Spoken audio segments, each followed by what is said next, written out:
Hello guys, welcome to my channel. So guys, आज के video में हम डिस्कस करेंगे कुछ एमसीक्यूज़ जो हमने प्रीवियस वीडियो में हमने फैक्टर प्राइसिंग का जो हमने टॉपिक पढ़ा था, उसी के बेस पर आज हम एमसीक्यू डिस्कस करेंगे। सो आज का हमारा फर्स्ट एमसीक्यू है, the Ricardian theory of rent is associated with option A market pricing, option B factor pricing.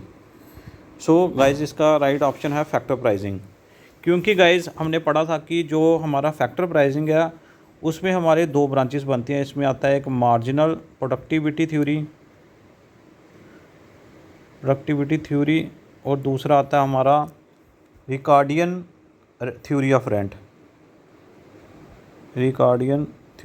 आता है। सो जो फैक्टर प्राइसिंग है इसका राइट ऑप्शन है। नेक्स्ट क्वेश्चन है हमारा, फैक्टर प्राइसिंग का क्या मतलब है?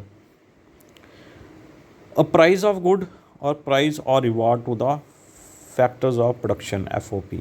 सो फैक्टर प्राइसिंग का मतलब है प्राइस और reward to factors of production. So हमने पढ़ा था कि फैक्टर प्राइसिंग का मतलब यही है कि जो फैक्टर्स हैं प्रोडक्शन के उनको हम कैसे रिवॉर्ड करेंगे।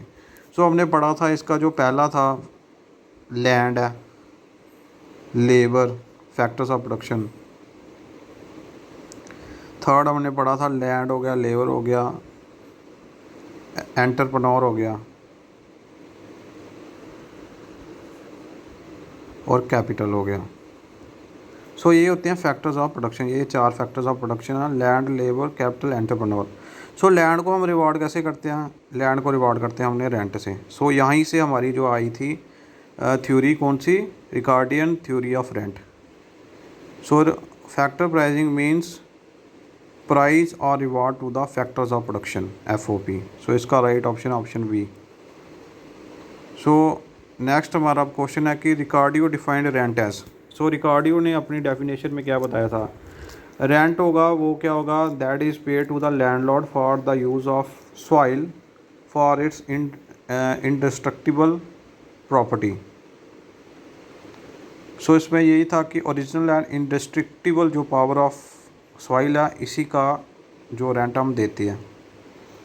सो option B is the right option. So which fourth question है, which type of rent is considered by Ricardo in his theory. So उसने कंसीडर किया था only pure rent, option B, pure rent और original और indestructible power of soil, original and indestructible power of soil. So option B इसका right है।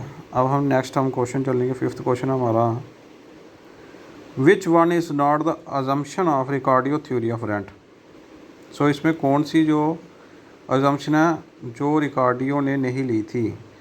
पहली उसने बताया था कि जो सप्लाई ऑफ लैंड है वो होगी इनइलास्टिक, पहली अजम्पशन ये थी। दूसरी अजम्पशन ये थी कि परफेक्ट सिंगल क्रॉप हम उगाएंगे, नहीं तो हम आइडल छोड़ देंगे। उसने जो क्रॉप बताई थी वो बताई थी कॉर्न ही उगाएंगे उस लैंड पर, अदरवाइज उसे लेफ्ट आइडल, उसको हम खाली छोड़ देंगे। तीसरी उसने अजम्पशन बताई थी कि परफेक्ट कंपटीशन होना चाहिए for the land in the market. और चौथी अजम्पशन ये बताई थी कि जो लैंड की जो क्वालिटी होगी ना, that will differ according to the location and fertility. तो लैंड की जो क्वालिटी है ना, सॉइल की क्वालिटी है, वो डिफ़र करेगी अकॉर्डिंग टू, एक तो लैंड की क्वालिटी होगी लोकेशन पर। अर्बन होगा तो वहाँ रेंट ज़्यादा होगा, रूरल में कम होता है रेंट ज़मीन का, और साथ में फर्टिलिटी पर भी डिपेंड करेगा। सो इसमें जो ऑप्शन बी है ना, उसमें दिया है हमें कि land same in quality competition. So ये रॉन्ग है। सो इसमें जो अजम्पशन है that is not considered by Ricardo. Option B is the right option in this question. So next अब question, according to Ricardo theory of rent, rent rises due to. Rent किसकी वजह से rise होगा? जहाँ तो scarcity हो जाएगी, कमी हो जाएगी लैंड की, पॉपुलेशन बढ़ गई, डिमांड बढ़ गई तो लैंड की कमी हो जाएगी।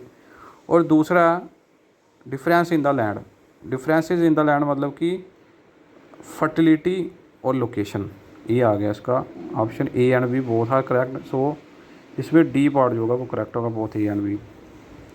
नेक्स्ट क्वेश्चन आप देखते हैं, if the quality of land is similar and there is no difference in the land but the demand exceeds the supply of land, the rent arises due to. So उसने बताया कि quality पे कोई compromise नहीं है, there is no difference in the land, मतलब कि land की क्वालिटी बिल्कुल सेम है। तो ये कौन सा रेंट हुआ, ये हो गया स्केरसिटी लैंड, क्योंकि पॉपुलेशन बढ़ेगी लैंड की डिमांड हो जाएगी ज़्यादा। सो नेक्स्ट हमारा क्वेश्चन है कि rent arises due to difference in the land. अब आ गया difference in the quality of land, तो इसमें आ जाएगा differential rent, option B. Next question, Ricardo defines the difference of land in terms of fertility and location both A and B. ये मैंने आपको बता दिया। Intra marginal land is one which is on. अच्छा, अब आपको एक कंसेप्ट मैं बता देता हूँ, इंट्रा मार्जिनल लैंड और मार्जिनल में क्या डिफरेंस है। देखो, अगर हमारे पास एक लैंड है, सपोज करो land A and land B, यहाँ किसी ने क्रॉप्स उगाई, यहाँ लैंड होगी पूरी फिल, कोई वैकेंसी नहीं अब यहाँ, और लोग यहाँ से उठकर लैंड बी में जाएंगे क्योंकि ये खाली ज़मीन थी। तो ये वाली बन गई हमारी इंट्रा मार्जिनल, और ये हमारी सिर्फ मार्जिनल। जो मार्जिन होगी उस पर कोई रेंट नहीं होगा, नो रेंट, और जो हमारी इंट्रा मार्जिनल होगी इस पर रेंट लगना शुरू हो जाएगा क्योंकि ये पूरी ऑक्यूपाइड होगी। सो इसमें क्वेश्चन पूछा कि intra marginal is land which is on rent, option A है इसका, ऑप्शन आ जाएगा रेंट पे जो। So marginal land is on which, marginal land is one which is on marginal पे हमारा नो रेंट होगा, option A, no rent. So next हमारा जो लास्ट क्वेश्चन है, 10th क्वेश्चन है ये, the conclusion drawn from the Ricardo theory of rent.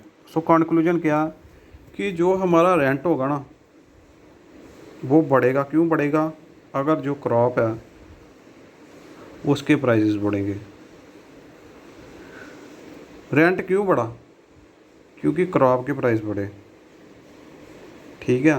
तो rent is price determined, price of corn बढ़ा तब भी रेंट बढ़ा। So rent is depended on the price of crop in the market. So यही इसका conclusion है। सो दूसरे option में दिया कि प्राइस इज़ रेंट डिटरमाइंड। देखो, ये जो रेंट जो है ना वो लैंड का क्यों बढ़ेगा, अगर मार्केट में उसकी डिमांड ही नहीं है। जो उस पर जो हमने प्रोड्यूस किया, अगर उसका मार्केट वैल्यू नहीं है तो लैंड की वैल्यू भी नहीं बढ़ेगी। और ये हो सकता है कि अगर वहाँ जो प्रोड्यूस किया उसकी वैल्यू बढ़ गई तो हमारे लैंड की भी कीमत बढ़ सकती है। जैसे अगर हमने कोई लैंड है जहाँ सेब उग सकता है, सेब महंगा, तो सेब की अगर महंगाई है तो अगर वही लैंड हमें चाहिए तो हमें उस लैंड के लिए ज़्यादा प्राइस देना पड़ेगा क्योंकि हम उससे ज़्यादा मुनाफा कमा रहे हैं। सो मुनाफे पे डिपेंड करता है हमारा rent of the land. Rent is price determined, price of the crop determines the rent. So option A is the answer. So this is it. आज के हम MCQ जो हमने फैक्टर प्राइसिंग पढ़ी थी उस पर यही सारे MCQ थे। आई होप आपको ये वीडियो अच्छी लगी होगी। So like and subscribe my channel. आप गाइस सब्सक्राइब नहीं कर रहे हो चैनल को, प्लीज़ सब्सक्राइब इट आल्सो। ऐसे वीडियोस मैं आपको और लेते आऊँगा। ये जो MCQs हैं ये आपको डेफिनेटली अपकमिंग जो ये JK SSP के एग्ज़ाम्स है उसमें आपको देखने को 100% मिलेंगे ये। तो thank you guys, please do subscribe my channel.